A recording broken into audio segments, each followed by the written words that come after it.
आज यशवंत सेनेच्या वतीने ठाण्यामध्ये प्रेस कॉन्फरन्स आपण सर्वांना बोलवलं आहे. प्रेस घ्यायची दोन तीन वेगवेगळे कारणं आहेत. मागच्या लोकसभेला पण मी ठाण्यात प्रेस घेतली होती आणि प्रेस घेऊन मुख्यमंत्री शिंदेसाहेबांना आम्ही जाहीर पाठिंबा दिला होता. धनगर समाजाच्या आरक्षणा प्रश्नावर संपूर्ण 70 वर्षामध्ये महाराष्ट्रातला धनगर समाज नकारात्मक दिशेने चालला होता. पण बोलू जसं चालले जे वंदावे पाऊले ते स्वतःच्या निर्णयावर ठाम आणि प्रवाहाच्या विरोधात जो निर्णय घेणारे एकनाथ शिंदे साहेब यांचं काम चांगलं होतं म्हणून त्या व्यक्तिमत्वाकडे बघून आम्ही यशवंत सेनेने त्यांना पाठिंबा लोकसभेत जाहीर केला होता. यशवंत सेना आज 30 जिल्ह्यात काम करते. लोकसभेला परिणाम दाखवला. लोकसभेला शिंदे म्हणजे 7 सीटा निवडून आल्या, त्यामुळे 2 ते 3 सीटामध्ये धनगर समाज ताकदीने निवडून आल्या. बुलढाण्यामध्ये प्रतापराव चिखलीकर जे आता मंत्री आहेत केंद्रामध्ये, ती 34,000 मतांची सीट निवडून आली. तिथे रविकांत तुपकर हा अपक्ष उभा होता आणि 1.5 लाख धनगर समाज मतं तिथं होती आणि पूर्ण धनगर समाज विरोधामध्ये होता. पण आम्ही शिंदे साहेबांना पाठिंबा दिल्यानंतर मी तिथे गेलो आणि प्रताप जाधवांबरोबर त्याला लोकांची मीटिंग लावून दिली आणि खूप प्रमाणात तो आम्ही प्रेशर सॉल्व्ह केला आणि फक्त 34,000 मतांनी ते चिखलीकर निवडून आले. प्रतापराव पाटील तीच परिस्थिती हातकणंगलेमध्ये माने निवडून आले. 2 जागा उभ्या होत्या, एक राजे निवडून आले. पण हातकणंगलेमध्ये धनगर समाज 60% असल्यामुळे आम्ही यशवंत सेनेने पाठिंबा दिला होता शिंदे साहेबांना, तो जे माने निवडून आले.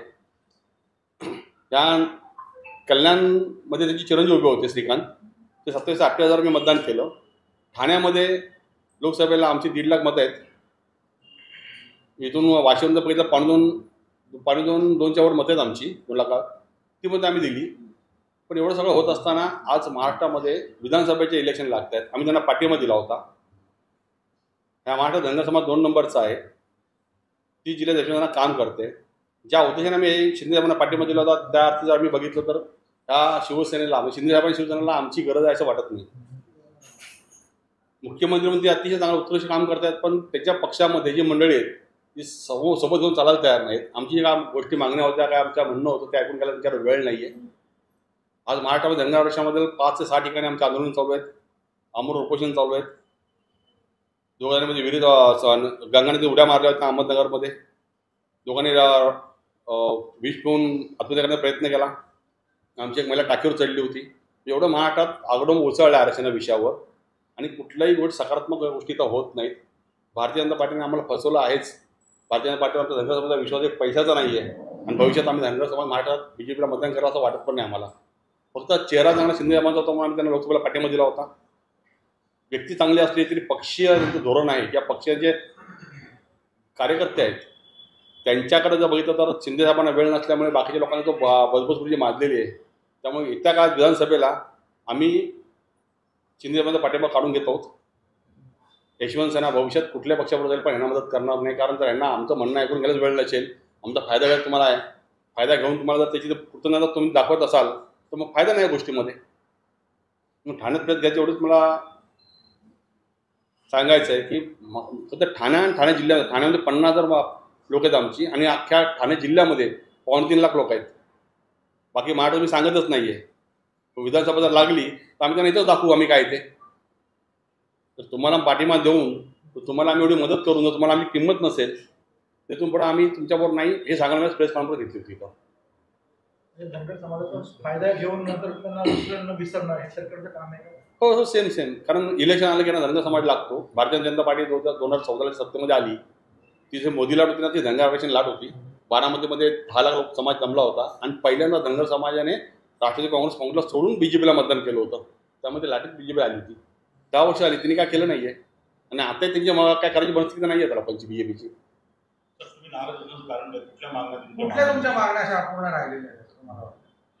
एसटी आरक्षणाचा विषय होता ना आमचा, जो आमचा सरळ इम्प्लिमेंटचा विषय होता. तुम्ही इम्प्लिमेंट का करत नाही? तर मराठा समाजाला तुम्ही जर GR काढला, जर घटनेत नसाल तुम्ही GR पण देणार. आता 17 लोकांनी ओबीसी सर्टिफिकेट घेतलं. आमचं म्हणणं काय होतं की ओबीसीमध्ये धनगर समाज आहे, तुम्ही मराठा समाज तिथे येत आहे तर त्या मराठा समाजाला ओबीसी द्यायचं आणि आम्हाला एसटीत जायचं आहे. जर धनगर समाज एसटीमध्ये गेला तर एवढी मोठी जागा जी मोकळी होती मराठा समाजामध्ये जायला हरकत नव्हती. तुम्ही त्याच्याबद्दल विचार करताय आणि धनगर समाज डावलताय, हा विषय बरोबर नाही. इम्प्लिमेंटचा आमचा विषय आहे. या मराठामध्ये धनगर समाजच नाही आहे, कुठली धनगर समाज आहे. अपभ्रंश झाल्यामुळे तुम्ही आम्हाला इतके डावून ठेवले. आणि आम्हाला वाटलं होतं की मराठा समाजाचे एवढे मुख्यमंत्री मराठात होऊन गेले, कुणी डेअरिंग केली नाही, शिंदेसाहेब डेअरिंग केली, तीच व्यक्ती पुढं करू शकते म्हणून त्यांना पाठिंबा दिला होता. पण त्यावर आमच्या आज पूर्ण प्रोसेस चालू आहे. तर 10-15 दिवसांनी आचरण लागेल. मी परत इलेक्शन नंतर हा विषय, इलेक्शन नंतर मग कोण कुठे कोण सांगू शकत नाही. तुम्ही जर आता जर आम्हाला काय निर्णयात्मक भूमिका घेतली तर आम्ही तुमच्यावर विचार करू, नाही आम्ही तुमच्यावर विचार करणार नाही. मराठा लॉबी कुठेतरी डॉमिनेट करते धनगर समाजाला? बिलकुल नाही, बिलकुल नाही. ते त्यांच्या मागण्या मागतायत, ते सरकारला मागतायत. मागणी काय आहे? सर, तुम्ही ज्यावेळी लोकसभेला पाठिंबा मुख्यमंत्र्यांना दिला होता किंवा त्यांच्या पक्षाला दिला होता, त्यावेळेस तुम्ही तुमच्या मागण्या त्यांच्याकडे हे केलं होतं किंवा काय तुम्हाला आश्वासन दिलं होतं का? ज्यावेळी त्यांना पाठिंबा दिला होता ना तेव्हा लोकसभेला माझ्या मागण्या काय नव्हत्या, कारण लोकसभा विषय वेगळा होता. विधानसभेला आमच्या मागण्या आहेत म्हणून त्यांना मी सांगितलं होतं. तर विधानसभा जवळ आली, लोकसभेला आम्ही पाठिंबा दिला. त्याचे 2 खासदार जे आमच्या ताकदीने आले निवडून, पण त्यांनी गमत येऊन विचारायला पाहिलं होतं तुला काय. जर 2 वेळा भेट झाली त्यांची माझी, हो भेटू पण भेटणं होत नाही आहे, चर्चा होत नाही आहे. आमच्या विधानसभेला मागण्या आहेत ना. आज 65 मतदारसंघामध्ये निर्णय धनगर समाज आहे. धनगर मतदान दिलं तर आम्ही निवडून येतोय. अशा ठिकाणी तुम्ही जर आम्हाला विचार नसाल तुमच्या उमेदवार आम्ही निवडूनची काय गरज आहे आम्हाला? सर्वपक्षीय जर आपण विचार केला तर कोणाला आमची गरज नाही, तुम्हाला आमची गरज आहे का नाही ते आम्हाला पण विचारासाठी प्रेस कॉन्फरन्स आहे. संपूर्ण जिल्ह्यामध्ये आपली संघटना यशवंत सेना जर आता 10 तारखेला आचारसंहिता लागते, त्या अगोदर जर ह्या मागण्या तुमच्या मागण्या झाल्या तर प्रत्येक जिल्ह्यामध्ये तुम्ही तुमचे उमेदवार उभे करणार? ज्या ठिकाणी भारतीय जनता पार्टी आहे, शिवसेना आहे, आम्ही यांना मनापासून साथ दिली, याच्यावर आम्ही काम केलं. जर यांनी आमच्या मागण्या जर मान्य नाही केलात ना तर 5-50 जरी आम्ही उमेदवार उभे केले ना तर यांचं दुकान बंद होईल. महाराष्ट्रामध्ये निवडून यायला जास्त मतं लागतात, 12 जास्त मतं लागत नाहीत. आणि प्रत्येक कॉन्ट्रोवर्सीमध्ये धनगर समाज आहे 40-50 हजाराचा. आम्ही ना घरी बसून आम्हाला वेळ लागायचा नाही आणि ती तयारी आमची आहे. मध्यंतरी आदिवासी संघटनेच्या वतीने एक ठोस भूमिका घेतलेली, रेल्वे रूळ उकडण्यापर्यंतची भाषा हे केलेली, सरकार कुठेतरी दडपणाखाली असं वाटतं. आता सरकारचा विषय आहे तो, तरी किती दडपण घ्यायचं. आदिवासी समाजाच्या मंत्र्यांनी त्यांना सांगितलं उद्या सरकारने सत्तेमध्ये यायचं आहे. धनगर समाज निर्णय काय, महाराष्ट्र 2 नंबर धनगर समाज आहे. ह्याच्या भूलतापणा कोणी घाबरतं यांच्या? तुम्ही रेल्वे उकडून टाकाल, तुम्ही पाणी टाक्या फोडाल, तुम्ही मुंबईत याल का? मग मुंबईत आम्ही दारेकरला इथं बसलोय. दादागिरीची भाषा नाही आहे ही, भाषा कशी समंजसपणाची आहे. आमचा आदिवासीला विषय नाही आहे, आदिवासी आमचं काय आम्ही घेतही नाही आहे. तुम्ही अभ्यास जर केलात पहिल्यापासून तर धनगर समाजाच्या नावाने जे राखीव मतदारसंघ आहेत ते जिथं बहुल धनगर समाज होता, जो 2010 साली उठले आमचे मतदारसंघ, ते सगळे राखीव होते ना. फक्त धनगड आपला जर आपापले बघितला ना तर तुम्ही जर बघितलं तर डला पण ड लागतं, रला पण ड लागतं इंग्लिशमध्ये. आणि जी आपली घटना लिहिली ती घटना लिहिणारे सगळे उत्तरेतले होते सगळे लोक, ते डला डीच लावतात. पण आपल्या काय बुद्धिवंतांनी धनगर केलं, धनगर नाही केलं. आणि महाराष्ट्रामध्ये धनगर जमात अस्तित्वच नाही आहे. आता तुमच्या दाखले तुम्ही दाखवलेले ते रद्द करायची भूमिका ते सरकारने घेतलेली आहे, ती रद्द करावी, धनगरांना द्यावी. कारण महाराष्ट्राचा धनगर समाजच आहे, धनगर नाही आहे. पण 70 वर्ष तुम्ही आम्हाला काय केलं, पाठवलं केलं आमचं. पण जर ही कायद्याची लढाई आहे, एकीकडे ओबीसी आणि एकीकडे भुजबळांचं हे जरांगे पाटील आणि भुजबळांचं सुद्धा याच्यामध्ये हे आहे, भांडण आहे. आणि शरद पवार साहेबांची याबद्दल काय भूमिका आहे? जसं तुम्ही आतापर्यंत त्यांना पाठिंबा दिला, त्याच्या आधी कधी असं हे झालं होतं का पाठिंबा देण्याचं? शरद पवारांनी आम्हाला NT सर्टिफिकेट दिलं होतं 91-92ला, जेव्हा आमचा हात आंदोलनाचा एसटीचा उद्रेक झाला होता महाराष्ट्रामध्ये. तेव्हा शरद पवार साहेब 4 मध्ये निवडून आले होते. बारामतीमध्ये 60% धनगर समाज आहे. तर तो इफेक्ट एवढा जोरदार झाला, तो 4 मध्ये निवडून आले. तर त्यांनी आमचा मेळावा घेतला पंढरपूरचा आणि आम्हाला एसटीने आता NT दिली होती. ती NT दिल्यामुळे आमचा समाज थोडा सुधारला. आमची मागणी एसटीची होती. आधी येणारा फंड आमच्या नावावर चित्र येतो, कोण खातं आम्ही या विषयावर काढला नाही अजूनपर्यंत.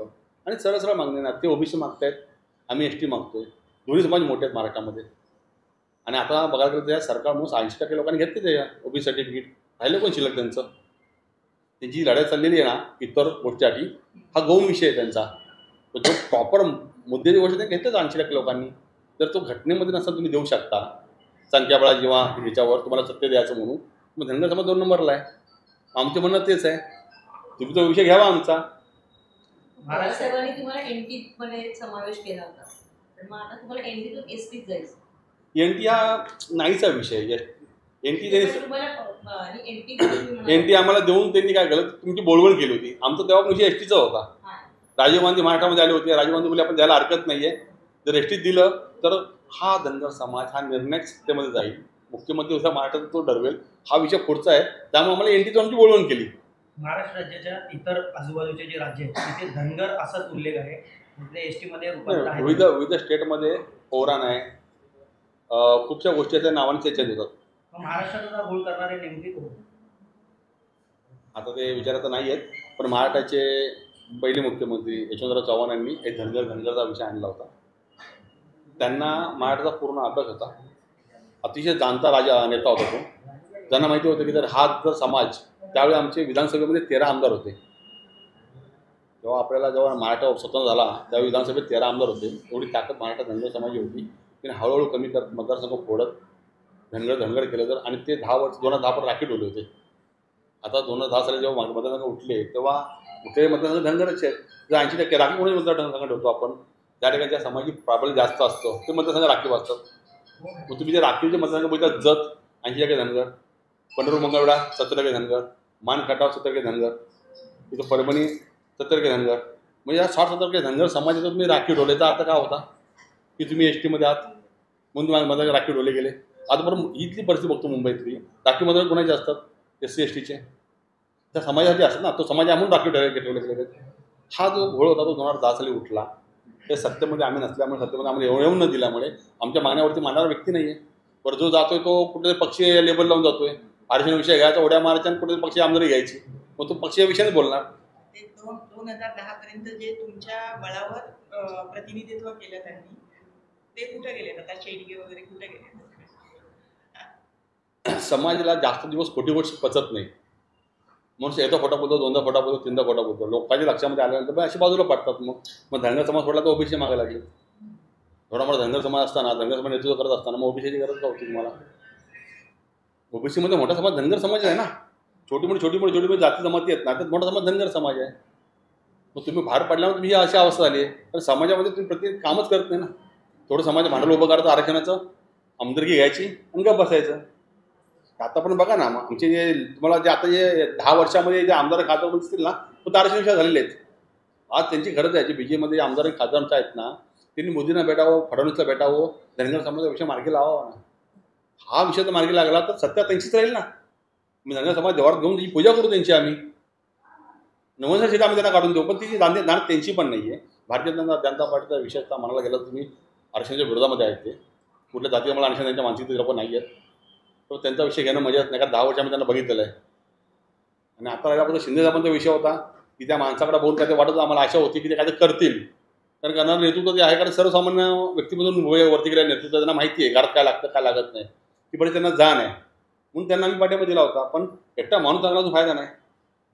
पक्षीय जे बाकीच्या गोष्टी असतात ना, ज्यांना पक्ष वाढवायचा खरंच, त्यांना जर ती गरज नसेल तर आम्हाला पण गरज नाही त्यांची. तुमचे उमेदवार जर आता उभे राहिले ते अपक्ष राहतील की यशवंत सेनेच्या वेळेच्या? यशवंत आता काय मी बघताय ना, तिसरी आघाडी चालली आहे. बाकीच्या लोकांना आमची गरज आहे. पुणे इलेक्शन यायला गरज असतेच ना, मतं कुणाला नको आहेत.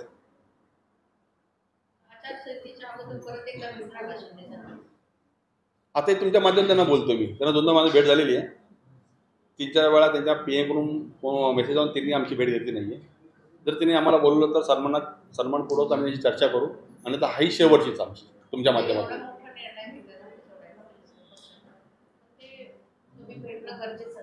त्यांनी बोलत नक्की भेटू. जर त्यांना वाटलं की त्यांना आमची गरज आहे, नक्कीच काहीतरी फायदा होईल, त्यांनी आम्हाला बोलवू, आम्ही येऊ. साहेब आतापर्यंत हे सगळे जे आंदोलन होत आहे हे कुठेतरी पक्ष प्रेरित होते का आंदोलन हे सगळे? कारण पंढरपूरचं जे आंदोलन, पक्षाचे लोक जातात आणि ते आंदोलन सोडवतात, पण पुढे काहीच होत नाही. आतापर्यंत तुम्ही बघितले जेवढे आंदोलन झाले त्यामध्ये सगळीकडे हेच लोक जातात, आंदोलन सोडतात आणि पुढे काहीच होत नाही. आरक्षणाचा मुद्दा तसाच आहे. आता पंढरपूरला जे आंदोलन झालं ते भाजपने झालं आंदोलन. ते माझ्या जिल्हाप्रमुख तमनर बसले होते, पण ठरलं काय होतं की पक्षीय नेत्यांनी तर बसायचं नाही. तर भाजपच्या कार्यकर्त्यांचा बसला होता उपोषणाला. तो बरोबर मग चंद्रदादा पाटील मग यांची मंडळी येऊन ते उपोषण कुठलेही ठोस परमिशन मिळालं. 18-16 दिवस उपोषण केलं त्यांनी. उपोषण सोडण्याचं कारण काय? ठोस मिळायला पाहिजे ना, त्यांनी सोडलं. पण दुसरा अजून 2 आंदोलन चालू आहेत ना महाराष्ट्रामध्ये. लातूरमध्ये चंद्रहाजार आमच्या पट्ट्यांचे 18 दिवस आहे, ते आमरण उपोषण करतायत.